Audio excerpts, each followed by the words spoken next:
On a snowy Montana road, under the dim glow of a broken streetlight, a tall Marine veteran named Ethan Walker stopped his truck in shock. In the middle of the frozen pavement sat a tiny German Shepherd puppy, shivering so hard its whole body rattled. Snow clung to its matted fur, its ribs showed through its skin, its eyes were wide, wet, and silently begging for help. Ethan stepped out into the icy wind, his boots crunching through the snow. As he knelt beside the trembling pup, the world around them seemed to fall silent. No cars, no people, just a broken man and a forgotten dog staring at each other in the cold. And then it happened. The puppy lifted one weak paw and placed it on Ethan's hand, as if saying, "Please don't leave me." In that moment, something warm broke through the freezing night. Something that felt like a sign, maybe a miracle, maybe a message, the kind that changes a man's heart forever.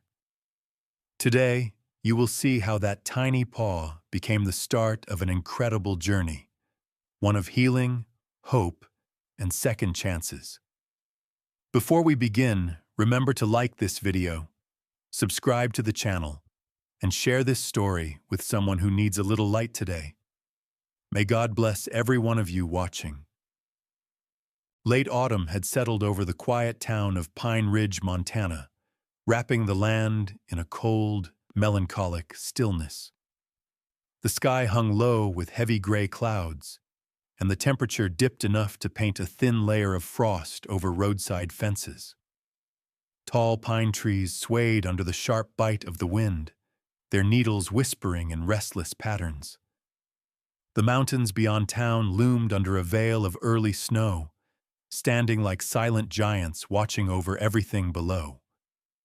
It was the kind of day that made most people hurry home, searching for warmth and comfort indoors.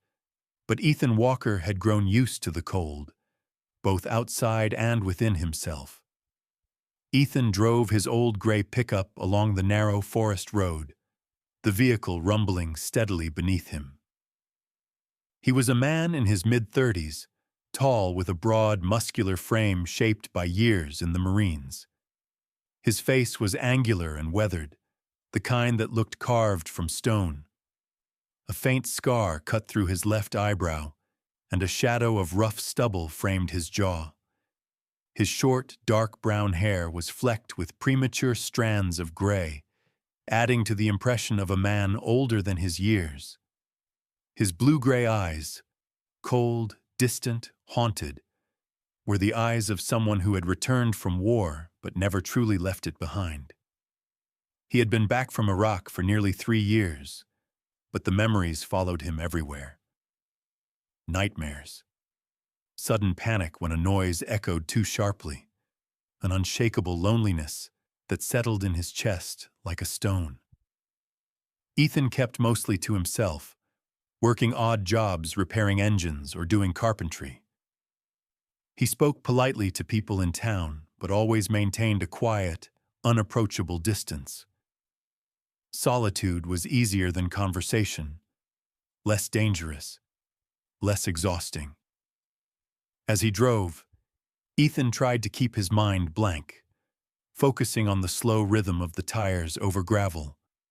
But memories still crept through. The collapsed building he once crawled into to rescue a wounded K9 dog, the desperate whimpers, the dust, the blood. That dog didn't survive, and sometimes Ethan wondered if that moment, more than anything else, had cracked something inside him. He exhaled, forcing the memory away. Just as he rounded a bend near an old abandoned maintenance shack, something small and out of place caught the corner of his eye. Ethan slowed the truck, narrowing his gaze. A rusted trash bin sat near the edge of the tree line, its lid crooked. Behind it, curled into a tight, trembling ball, was a tiny German Shepherd puppy. Ethan's chest tightened. He parked quickly and stepped out into the cold, the wind cutting into his skin. The puppy shuddered at the sound of the door closing, its frail body shrinking even further behind the bin as if trying to vanish. Ethan approached slowly, lowering himself into a crouch a few feet away so he wouldn't seem threatening. Up close, the pup looked even worse. The once beautiful black and tan fur of a German shepherd was dull, filthy, and matted in clumps. Patches of missing hair revealed reddened skin beneath, and the ribs showed sharp and clear under the thin coat. Its legs were spindly, almost too thin to support its weight. The ears drooped weakly, unable to stand up as they should at that age. But it was the eyes, big, brown, glassy with fear and hopelessness, that struck Ethan hardest. "Hey, little one," Ethan whispered, his voice low and gentle, a tone he rarely used anymore. "I'm not here to hurt you." The puppy whimpered, a fragile sound barely audible over the wind. It tried to shuffle backward, but there was nowhere left to go. Its breathing quickened, and its small body trembled uncontrollably. Ethan saw signs of severe malnutrition: sunken sides, slowed movements, brittle fur. The puppy wasn't just abandoned. It had been starving, neglected, forgotten. Another memory flickered: the injured K9 dog in Iraq, pinned under debris, looking at him with the same mixture of fear and longing. Something inside Ethan cracked open again, but this time he didn't shove it away. He shrugged off his winter jacket slowly, making sure the pup could see every movement. Inch by inch, he moved closer, letting the puppy smell his scent through the cold air. "It's okay," he murmured. "You're freezing out here. Let me help you." The puppy didn't fight when he gently wrapped it in the thick jacket. It let out a soft whine, half fear, half exhaustion, and then its head dropped weakly onto Ethan's arm. Its body was shockingly light, far too light for its age. "Someone really left you out here to die," Ethan muttered under his breath, anger and sorrow twisting together. He lifted the puppy carefully against his chest, shielding it from the wind with his body.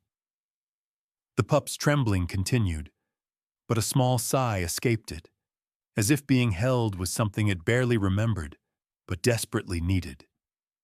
Ethan hurried back to his truck, cradling the tiny creature like something fragile enough to break at any moment.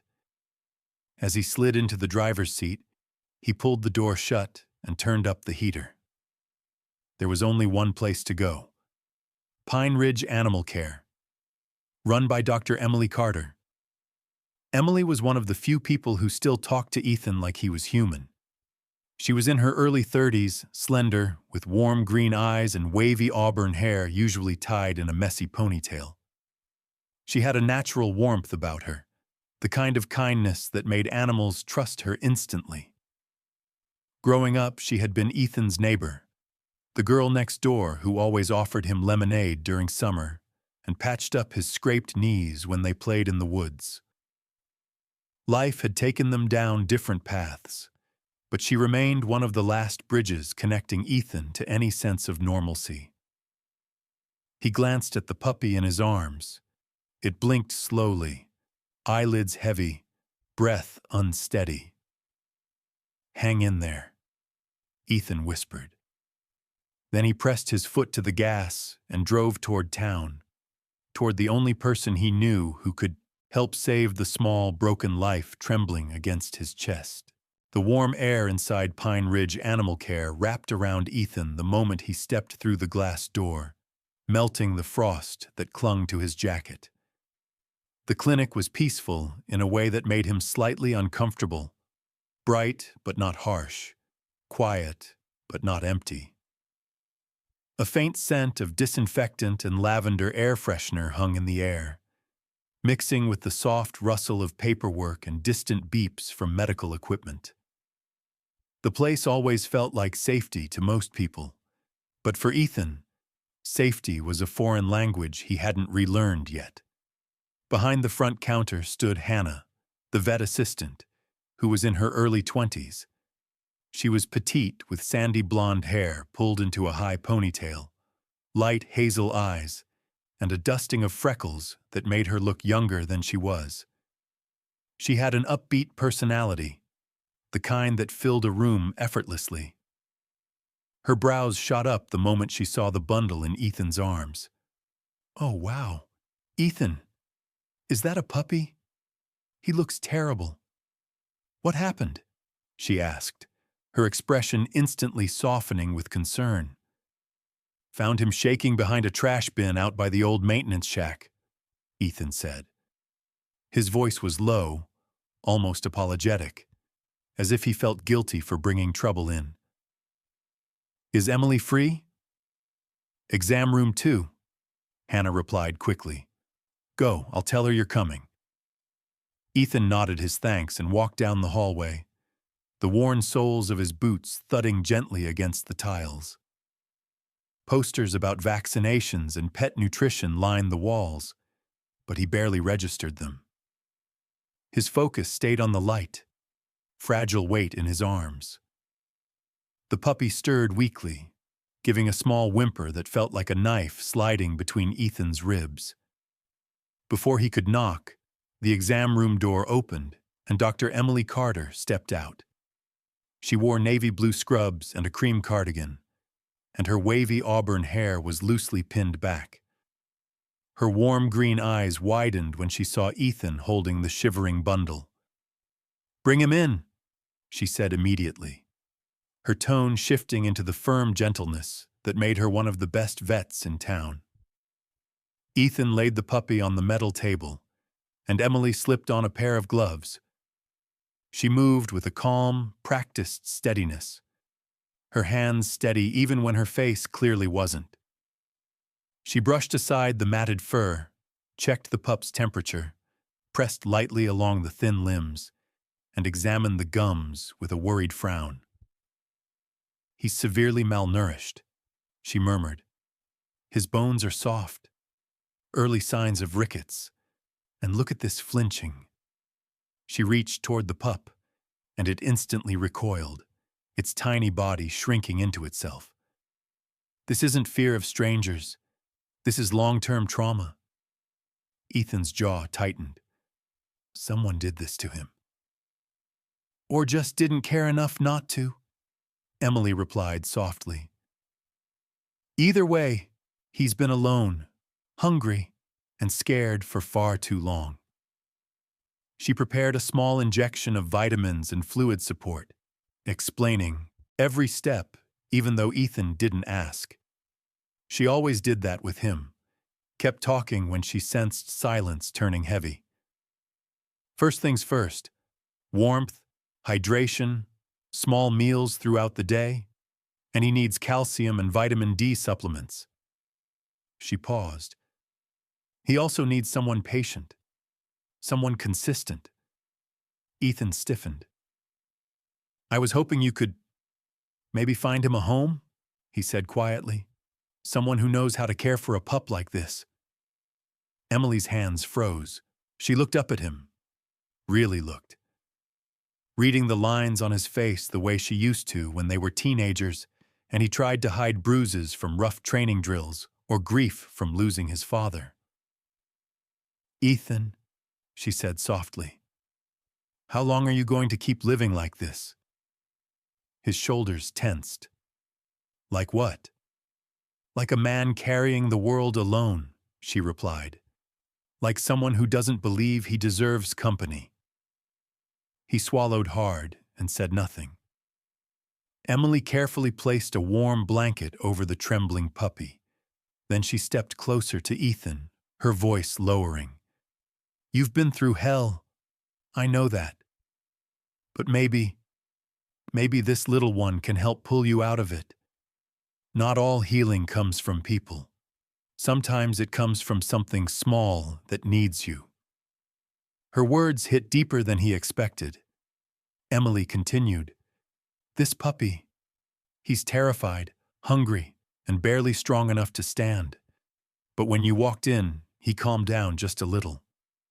Did you notice that? Ethan's gaze dropped to the pup, who lay curled under the blanket, breathing shallowly but no longer shaking violently. I can't take care of a dog, he muttered, though even he didn't sound convinced. I'm barely holding myself together most days.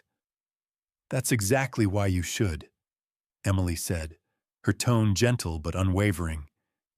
You two might be able to fix each other in ways no one else can. For several seconds, Ethan simply stared at the puppy. He saw the rise and fall of its fragile chest. He saw fear, not the explosive terror he knew from war, but the quiet kind that came from abandonment. It was a kind he recognized. He exhaled slowly, the decision settling into him like a reluctant sunrise. Just for a few days, he murmured. Emily smiled, but it was the kind of smile that said she knew better. We'll see about that. The drive back to Ethan's cabin was a quiet one, broken only by the hum of the engine and the faint rustle of the small German shepherd shifting inside the blanket Emily had wrapped around him. The sky outside had deepened into a dusky blue, with streaks of tangerine fading behind the ridgeline.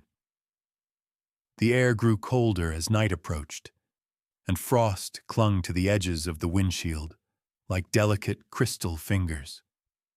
Ethan kept one hand on the wheel, the other resting gently near the pup to keep him steady. He could feel the dog's soft, uneven breaths through the fabric, still frightened, but no longer shaking uncontrollably. His cabin sat near the woods, a small structure built from dark-stained timber. It was modest but solid, with a slanted roof and a stone chimney that puffed thin trails of smoke when he used the fireplace. As he stepped inside, the wooden floor creaked under his boots. The house was sparsely decorated. A worn leather sofa, a few framed military medals, and a bookshelf filled with hand-me-down novels and repair manuals. It looked like a place lived in by someone who didn't intend to stay long, yet never left. Ethan set the puppy gently on a soft blanket near the couch. The dog, still unnamed, looked around with cautious, glassy eyes, its thin tail tucked tightly beneath its body. Every movement was stiff, hesitant, as if it expected something bad to happen at any moment. Ethan understood that feeling all too well. "You're safe," he said quietly, unsure if he was reassuring the pup or himself. He prepared a bowl of warm water and a small portion of soft food Emily had given him, placing them within reach, but not too close. The puppy only stared, then slowly backed away under the narrow wooden table near the window. Its breathing quickened again, and it curled into a trembling ball. Ethan sighed. "Okay, take your time." Night settled heavily over the cabin. The wind outside rustled through the trees like distant whispers, and the faint crackle of the fireplace added a warm glow to the darkened room.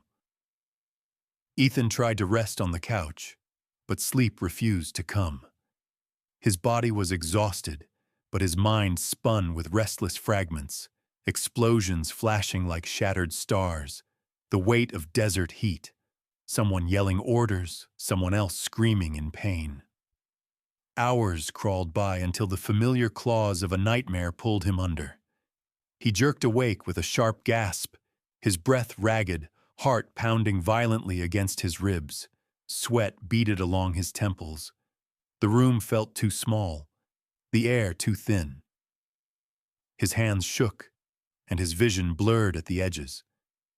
A distant sound, maybe a gust of wind slamming against the cabin, triggered a memory he had fought for years to forget. His chest tightened. He squeezed his eyes shut, trying to anchor himself, but the panic only grew sharper. Then he heard a small sound, a soft shuffle, the tiniest whine. He opened his eyes. The puppy had emerged from under the table, creeping, on unsteady paws, toward him. Its ears were flattened, not in fear this time, but something else. Concern, maybe. The fragile creature stepped closer, its tail still tucked, but no longer rigid with terror.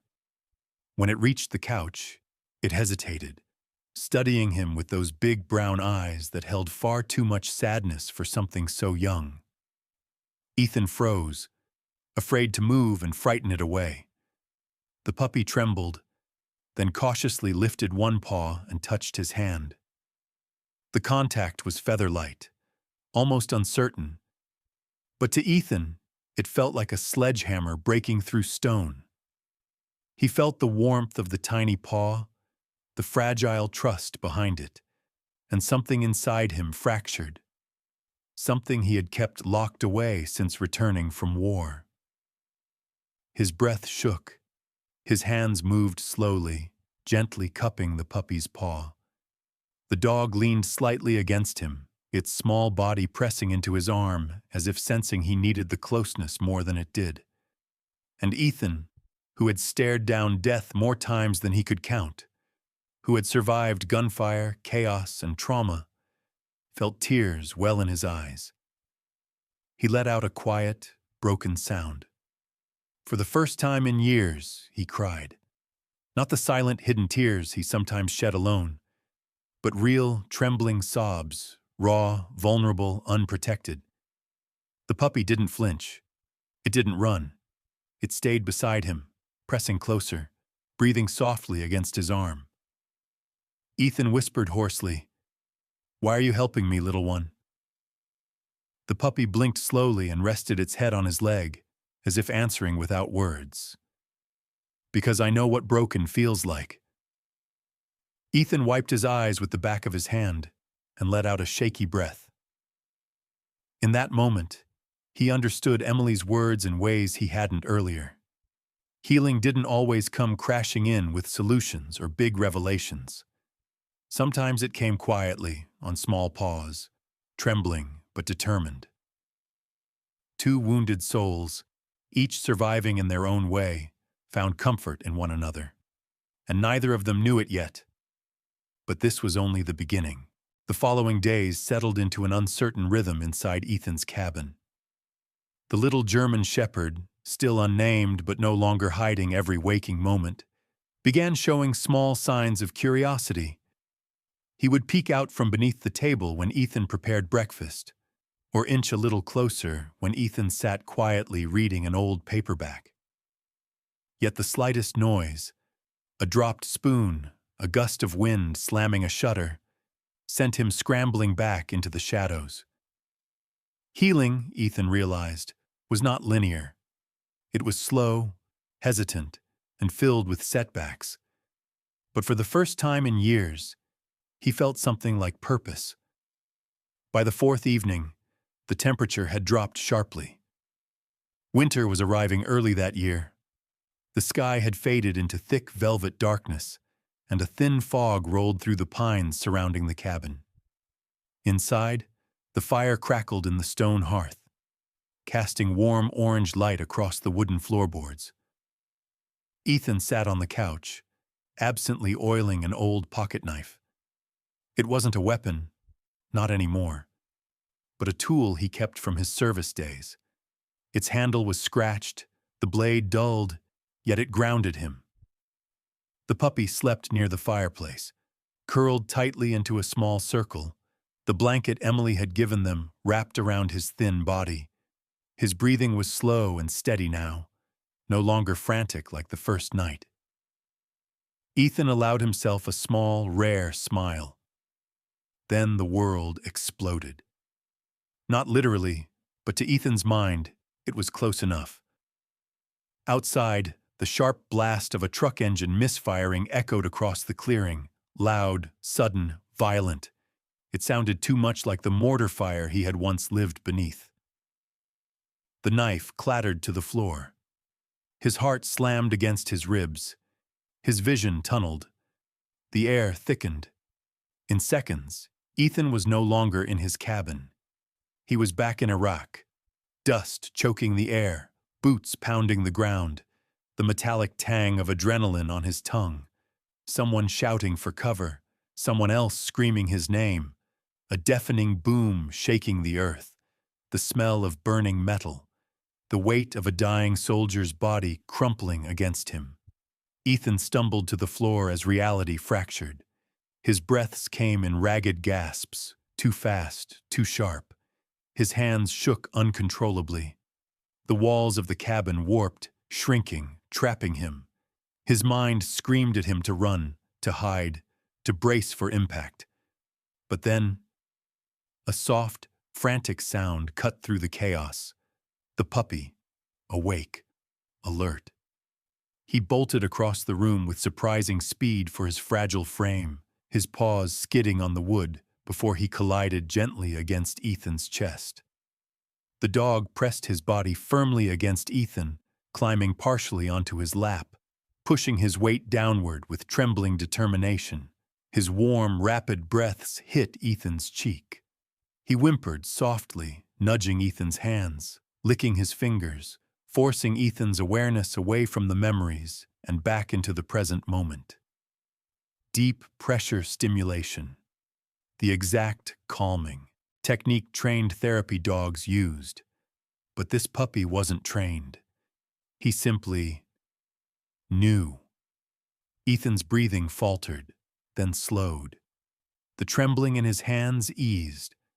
The distorted edges of the room softened back into the familiar glow of the fireplace. The nightmare retreated like a dark tide pulling back into the ocean. He blinked, and for the first time, he truly saw the puppy. Not as a frightened, broken creature, but something else entirely. Something brave, something instinctive, something that reached out for him the way no person ever had. "You," Ethan whispered, voice shaking. "You're helping me." The puppy climbed farther into his lap, resting his head firmly against Ethan's chest. His tail thumped once, weak but sincere. Ethan exhaled a shuddering breath, then lifted his trembling hand to stroke the pup's head. The dog leaned into his touch with surprising trust. In that moment, a realization unfurled inside Ethan, quiet but powerful. "It wasn't me saving you," he whispered. "You're saving me." He felt something warm gather behind his eyes, but this time, he didn't fight it. He let the tears fall into the dog's soft fur. The puppy didn't move away. He stayed pressed against Ethan, offering comfort with every breath. Minutes passed like hours, and gradually Ethan's heartbeat returned to normal. His breaths deepened, the terror receded, the wind outside calmed, the fire crackled gently. And in the stillness of the small Montana cabin, a bond stronger than fear began to form. One built from shared pain, shared survival, and something Ethan had long believed he no longer deserved. Hope. Morning arrived slowly over Pine Ridge, casting pale gold across the frost-dusted cabin roof. Ethan woke with the puppy still curled against him, its small body warm and steady, breathing softly as if guarding him even in sleep. For the first time in years, Ethan had slept without waking in terror. His thoughts were clearer, his chest lighter. As the fire crackled quietly, he looked down at the little dog now stretched across his lap, tiny paws twitching in a dream. A helpless smile tugged at his lips, gentle, warm, and unfamiliar. He stroked the pup's back. "I think we're going to be okay," he whispered. By mid-morning, Ethan bundled the dog in the same blanket and stepped out into the cold. The sun hung low, casting long shadows across the road. His breath fogged in the crisp air as he placed the puppy carefully in the passenger seat. The dog looked up at him, ears slightly perked, tail giving a timid wag. Something had changed since the night before. There was still caution in his movements, still traces of fear, but beneath it was something new. Trust. They drove to Pine Ridge Animal Care, the tires crunching over the dirt road. When they arrived, the clinic's glass door opened with the familiar chime. Hannah, the enthusiastic assistant with sandy blonde hair and freckled cheeks, looked up from the counter. Her eyes widened. "Oh my gosh, he looks better already," she exclaimed. "Still tiny, but brighter." Ethan gave an awkward nod. Compliments were not his strong suit. "Emily in?" "Exam room 3, Hannah replied with a bright smile. "Go on in. She'll be happy to see you both." Ethan walked down the hall, the puppy's head peeking from the blanket. Before he reached the door, it swung open and Dr. Emily Carter stepped out. She wore charcoal gray scrubs today, her auburn hair pulled into a low bun, though several loose strands framed her warm, expressive face. Her green eyes softened instantly when she saw them. "Well," she murmured, crossing her arms with a knowing smile, "someone looks a lot more comfortable." Ethan cleared his throat. "We had a moment last night." Emily raised an eyebrow. "A good moment, I hope." "The best I've had in a long time," he admitted quietly. Emily motioned them into the room. She checked the puppy carefully, his heartbeat, his hydration, his temperature. Her practiced hands moved gently, and the pup no longer flinched the way he had days before. "He's responding well," she said. "Still underweight, still fragile, but his fear is easing. He trusts you." Ethan swallowed. He stared at the puppy, who now watched him with big, steady brown eyes. Then he said it. "I want to keep him." Emily froze for a heartbeat, then smiled in a way that lit her entire face. "No hesitation this time?" "None," Ethan said. I think I need him more than I realized. And I think he needs me too." Emily's expression softened with something close to pride. "Ethan, this is good. Really good." As if sensing the importance of the moment, the puppy nudged Ethan's hand gently, his small tail wagging with a shy rhythm. Ethan let out a quiet breath, feeling warmth swell in his chest. For the next hour, Emily walked Ethan through feeding schedules, supplements, and behavioral steps to help the puppy continue healing. She packed a small bag with vitamins, ointment, and instructions. As she handed it to him, she said, "One last thing. He needs a name." Ethan looked down at the little dog, now standing on wobbly legs atop the exam table. The pup gazed back, eyes bright and alive in a way Ethan hadn't seen before. "Hope," Ethan said softly, "because that's what he is." Emily's smile deepened. "Hope," she repeated. "Perfect." In the days that followed, the transformation was impossible to ignore. Hope began exploring the cabin with tiny steps, sniffing corners, investigating boots, even daring to poke his head into rooms he once feared. The town of Pine Ridge soon became familiar with the sight of Ethan Walker, a tall, rugged man with tousled brown hair, a rough jawline, and a silent intensity softened only by the dog at his side. Many residents remembered him as a withdrawn veteran who kept to himself, but now they saw something different. His steps were lighter. His eyes, once cold and distant, carried warmth whenever he looked down at the German shepherd trotting proudly beside him. Hope grew stronger by the week. His coat thickened, his ears stood taller, and his playful curiosity bloomed. He wasn't the trembling, fragile creature Ethan had found in the cold. He was smart, alert, loyal, everything a German shepherd was meant to be. And Ethan changed too. Small things at first. He spent more time outside, spoke more often, even laughed once or twice when Hope clumsily chased falling leaves. People noticed. The cashier at the general store, An older man named Mr. Douglas with silver hair and thick glasses teased him. "Didn't think I'd ever see you with a shadow that isn't gloom." And surprisingly, Ethan didn't mind the joke. One evening, Ethan sat on his porch, watching Hope play in the fading sunlight. The puppy chased a pine cone, pawed at it, then looked back proudly as if expecting applause. Ethan chuckled under his breath. When Hope finally curled up beside him, head resting on his boot, Ethan leaned forward and whispered, "Hope isn't just your name. It's what you brought back into my life." And for the first time in years, maybe since before Iraq, Ethan felt whole. Sometimes, the greatest miracles don't arrive with thunder, lightning, or angels singing from the heavens.